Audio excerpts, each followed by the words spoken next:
Hi, I'm Carole Robinson. Welcome to this edition of County Happenings, where we find out what's happening in the county, this beautiful county, by talking to our friend Roger Anderson, the county mayor. How are you today? I'm doing good. I'm still recuperating from the fair, but Well, speaking of the fair, it was very successful in spite of 4 nights of rain and lightning. Of course, you were there Yeah. all 9 days, just like so many of us. 2,200 volunteers Wow. helped to pull off. Every year we hear it was the best fair you've ever had. It was the cleanest fair, But it just tells me the community appreciates the hard work that all the volunteers, the board's direction, so many people involved in the fair today. It was the 15th year, and like we said, we fought some of the weather, but at the end of the day, it'll probably be, from a revenue standpoint, about our second largest fair. and that's amazing considering the Midway had to shut down.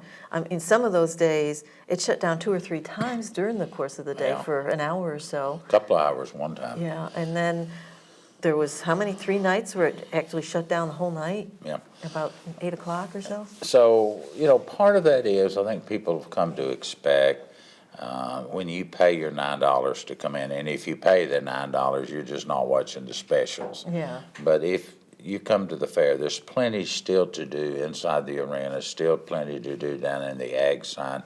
The weather may have been nasty. Now, if it's electrical, lightning strikes within 8 miles, and we have shut down the rides. And that's for the safety of everyone. Mm-hmm.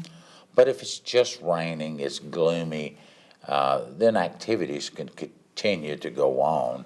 And as you know, in the ag area, the little ones farming and the cattle, the sheep, whatever night we're talking about. One of the events down there this year that I thought was it's new for us, and every year we bring in new things, was the sheepdogs. That was fun to watch. These 2, 3 dogs, one at a time, and they just let the sheep get loose. They got them out of the pens and just let them wander down in the fairgrounds, and people were stopping. Your sheep are out, your sheep are. Well, these dogs, they were froze until the command was to go get them, and boy, they could herd those sheep up, put them in the pen before you could blink an eye. It was really, really interesting to see. But overall, the fair was a success. Couldn't do it without the volunteers and our sponsors. The Piccolo Circus was quite a big hit.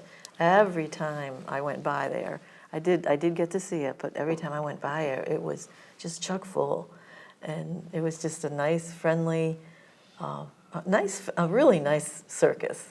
Circus was good. We haven't signed the paperwork, but we've extended the invitation for them to come back next year. They indicated they would like to come back, and it's just a matter of doing the formal thing. And another, and it had a local young man involved from Franklin High School. That's the national Ex-Pogo Extreme Stunt Team. Thank you. Some of the things they did, I couldn't even imagine doing. They were jumping over cars and vans and doing all kinds of flips in the air. Acrobatic stunts, and they were a huge, and of course the circus had its own tent, so the rain really didn't keep them from performing, except on lightning. It was just hot. It was hot. And then the pogo, the Lady Houdini that gets tied up and gets in water and has to get out so long or she drowns. Every time she gets out, but it's an exciting event. And then you had the dinosaurs. We've extended. Kids love that. Kids love dinosaurs. I've got 9 grandbabies. I've got you beat. Oh, yeah, you do. And all 9 of them were out there. And all 9 of them would say, "Oh, Papa, the dinosaurs." And they're in that age, 10 and under. And surprisingly, my son's from Texas, who's moved back here now, his 3 girls, he's got twin girls at about 7 and 1 at 4. They're mesmerized. They know the names of these dinosaurs. Those long words that I just can't even pronounce. And that was a Trelexa, whatever they call it. And it just rolls out of their little mouths. And I'm thinking, where did all this come from with these kids? But all those children, 8, 9, and under, oh my. Oh, yeah. And the dinosaurs, they know that they're not real, but they still scare them when Oh, they yeah. come over to see them. And it's And the great. butterfly exhibit. Oh, that was I mean, if you've got a so love, unusual. yeah, just walk in it looks like a hothouse. Yeah. And it's put up, and you go in, and the butterflies land on your hair, your face, your shoulders, and these cute little girls with their bows and their outfits coming out to the fair, and they see the butterfly, and Yeah. it does my heart great. And it's funny too when you go into that little enclosure with the butterflies. It's like everybody calms down and moves slowly, and Yeah. it just I don't know whether it's because they're looking for and looking at the butterflies, but it's very calming in that little area. So what we're seeing, and I haven't fully digested all the numbers yet, but the show's been taped less than a week after the fair, so we haven't got a lot of our expenses in. But what I'm seeing is a trend where it's still populated heavily with children, young adults, that are going to the Little Ones Farming, still the main attraction. Very, very labor intensive to put it together, to man it, to staff it. And once they leave there, then they catch some of the other 4-H activities, the Yeah. butterfly and some of the other Oh, the pigs and the oh, yeah, ducks. the ducks and all that. And this year we had a significant increase, I believe, in a 3M or 3M printing that makes 3D. the car, 3D, that makes those cars. And we've just recently received a grant through the 4-H for our STEMs and Streams program to educate our children in Williamson County on how to do a solar-powered Wow. car, 3D. that's made. And I mean, it was just intense. The takeaway for me, and I'm old school, as you can see from the gray hair, I was amazed with just how many young ladies, girls, that are involved in this. So hopefully the educational system that we've got throughout the United States, but particularly in Williamson County, we're changing that stereotype that science and math should not be for girls. Yeah. And because there were a lot of interested young ladies. And even I was over when they were doing the robotics competition, and there were young girls doing the robotics along with the guys. That's it. It was really refreshing to see. And then all the fair food. I'm sure all of us put on a few extra pounds. And I tried to walk mine off. I saw some of the TV studio people eating there. And next year we're going to have some scales. We're going to do a before and after. Oh, jeez. And those fried Those funnel food cakes the and fried funnel Oreos. cakes. And of course you've got the 4-H activities with all their judging, and the quilt was beautiful this year they sold or raffled off. Darn, I didn't win it again. No, I can't win, but it was gorgeous this year. Yeah. Actually, one of the ladies that did one of the squares won. So it's the first time we've had a person that did the participated squares in it. Wow. that participated that actually won the raffle, which was really nice. Yeah. And to all of our vendors, I say thank you. It's impossible to hold our prices down and do the things we want without the sponsorship, because those circus acts, those polo acts, those BM acts, I mean, they all cost money. Yeah. Even the robots that are all around the fairgrounds. Oh, those robocars. Yeah. Robocars, I mean, you know. Kids love those. Oh, well, adults love them. Yeah. I watch adults and say, why do they get down and get up? They remember their Transformer day. Yeah, they're Transformer days. And, you know, you've got to have pretty good knees. And Yeah. To get down on your hands and knees and roll and then stand up and. and this year, the bike guys. The BMX bikes The BMX. I mean, they were doing it with scooters. Yeah. And flipping that thing around Atlanta. I know I won't live to see them get to be my age, but I want to know what their knees are like and their backs are like. Yeah. In that period. It's like even the Expogo kids. I was the one from Franklin. I interviewed him, and he he'd broken both knees when he was like 14, and has broken an elbow, and has had his face smashed in, and all these injuries. And I'm thinking, wait till you're about 45. Well, and I do want to give a plug to Jimmy Drew and the Drew Midway. What a classy act. Yeah. Spends That a lot Midway of. was clean. It was clean, and he requires his people to pick up his portion, and then we have people that clip. There's two portions or two segments of the fair, and that was a constant theme that when people rode out on the golf carts to go back out to their cars, whether it was in the field or it was just down in the parking lot, it was how clean, how organized, how safe they felt, and to Mark Elrod and of course the Yeah, there Sheriff was Dusty. I mean, deputies that's all extra over the pay. We place. pay for that. It's not the taxpayers, neither is the fair. The Yeah. fair is. And that's one thing I think people don't understand. They think that because it's called the Williamson County Fair, that Williamson County taxpayers put it, but it's not. It's a private, nonprofit organization. It's Wilson County Fair is the same way. It's called the Wilson County Fair. It's on the county property, and we ran it. In the released- county. In the county. Yeah.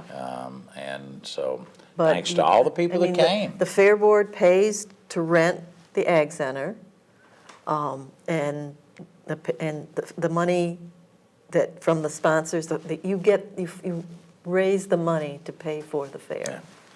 Well, that kind of leads us into a segment, even on the Thursday night before the first day of school, there was a good crowd. Yes, I was Yeah. surprised about that. And talking to our new school superintendent, Jason Golden, school pretty much went off without a hitch, no major issues. You know, buses were a little late, maybe Yeah. picking up a few people because they New- do a new trial routes. run and new routes. But it looks like we're going to hit our numbers. We really won't be able to do a gauge on those numbers until right after Labor Day. School starts about 2.5, 3 weeks ahead of Labor Day, and so a lot of school systems that people come in here, they don't get here until the end of August for their job relocations, and some people still take vacations and this time of year, but it looks like the numbers, we were expecting 1,048 new students over what we had last year. And the numbers are going to be pretty close, maybe more. And then you add, some of that you add throughout the year too. You Yeah. won't just have 1,000 on the first day. You might have 700 or 800, and then you'll have a 50 and 50 throughout the year, and you have some transfers. But at the end of the day, well over 1,000 new students. And something unusual happened this year that hasn't happened. We didn't open a new school this year. No, we cut the ribbon on some expanded schools. Yeah, and additions and. And additions. And I think hats off to the school board and to the chairman, Gary Anderson, no relationship, and to the county commission.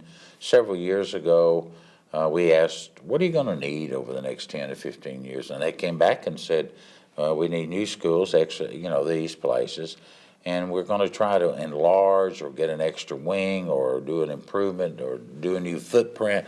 So if you haven't been out to Page Middle, Page High, the two schools out on Arnold Road, we're working on the road too to make it a little friendlier so we can get in and out, and safety is a big Yeah. thing with Eddie Hood. Well, and all the highway- growth out there. and the growth all there. Scales, we did a new addition for them.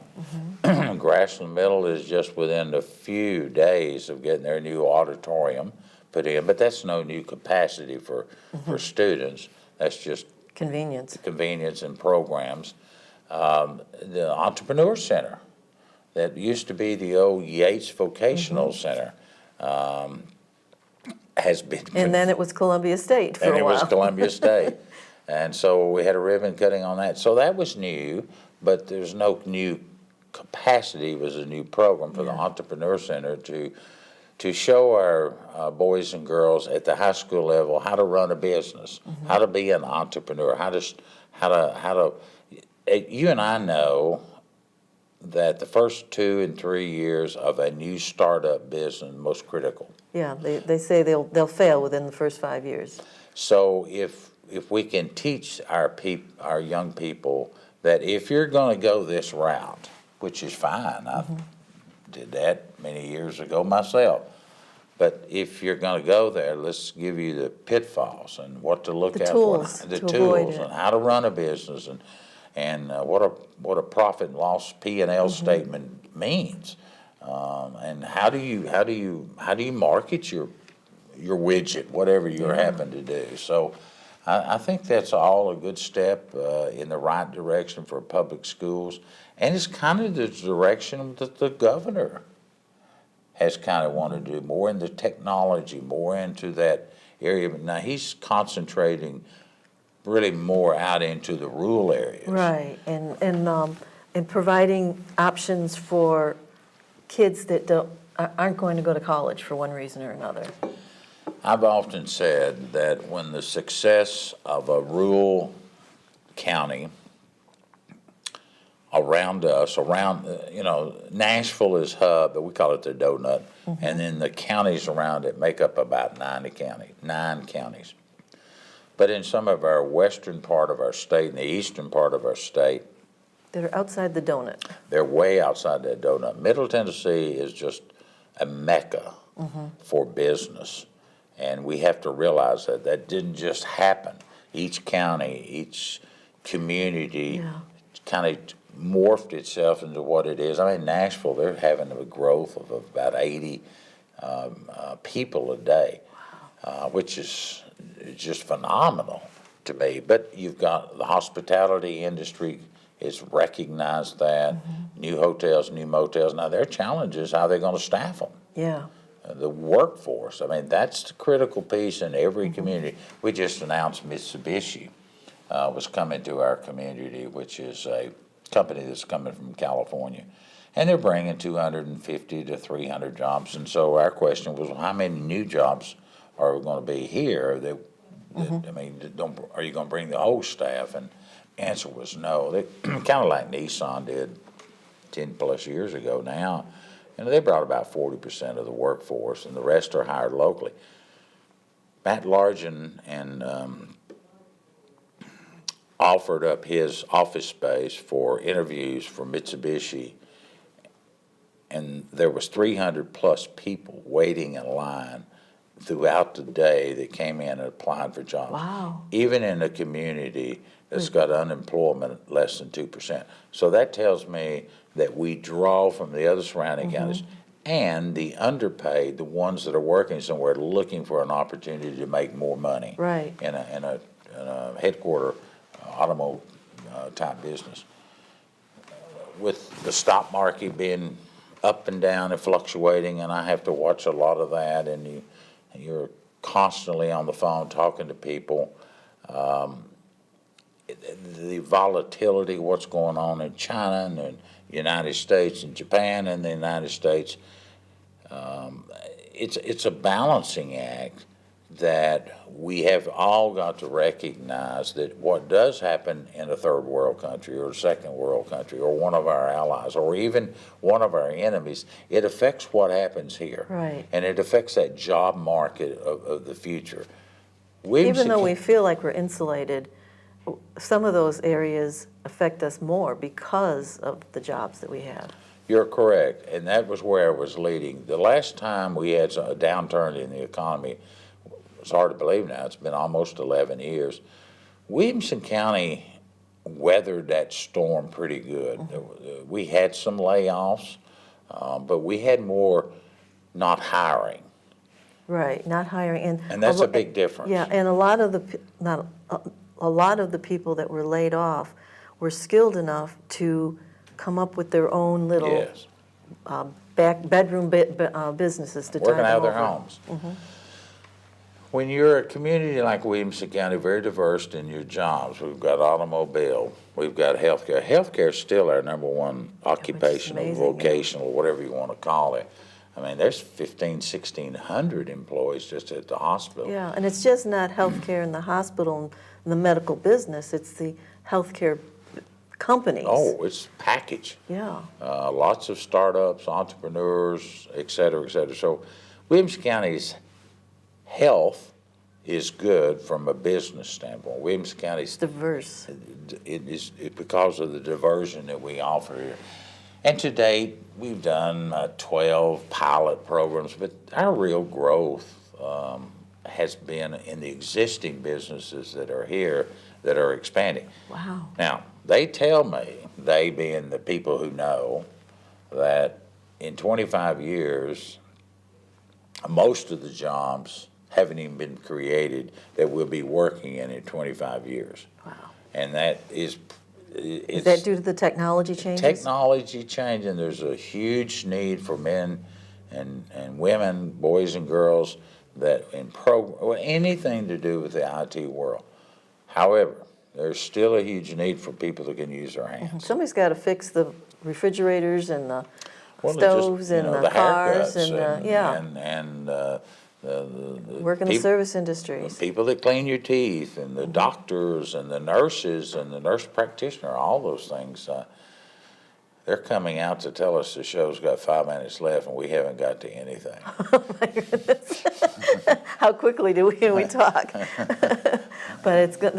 Life is changing. That's great. One thing I'd like to talk about is the new Vietnam Veterans Association.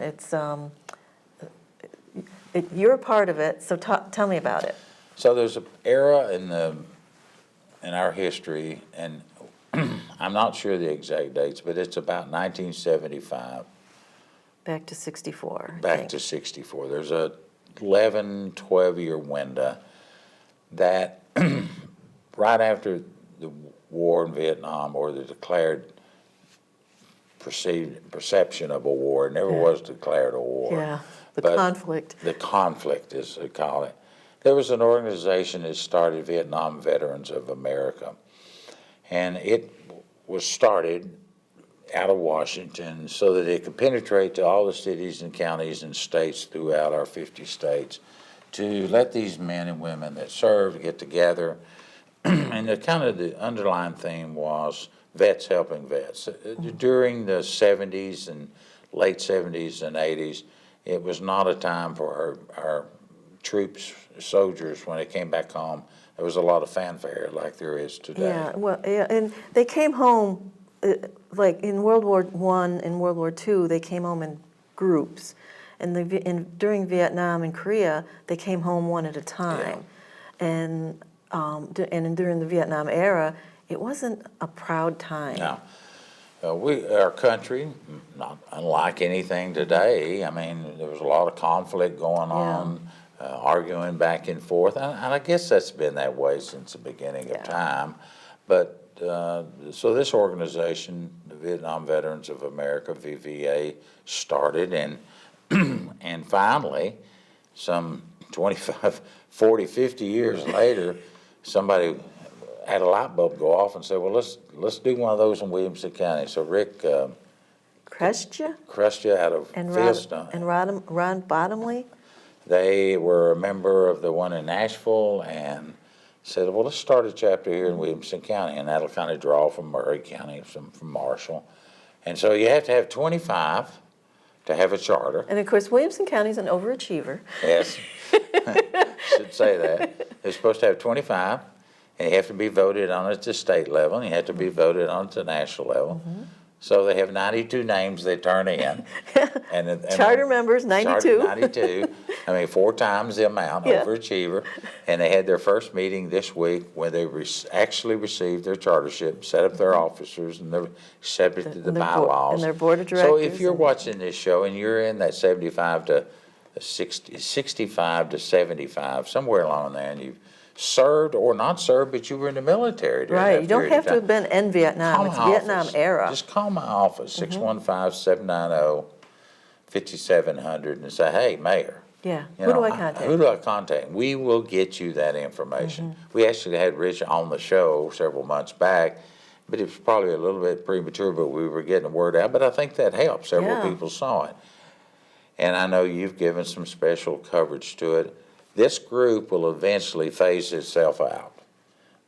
It really Well, will, because they, because of the age. yeah. Unfortunately, most of the guys now are in their late 60s, early 70s, Oh, that mid-70s. sounds so good, doesn't it? But if you're interested, and I also should say, there are men and women that have a soft spot in their heart for that veteran of that time, and they have some auxiliary groups to help these men.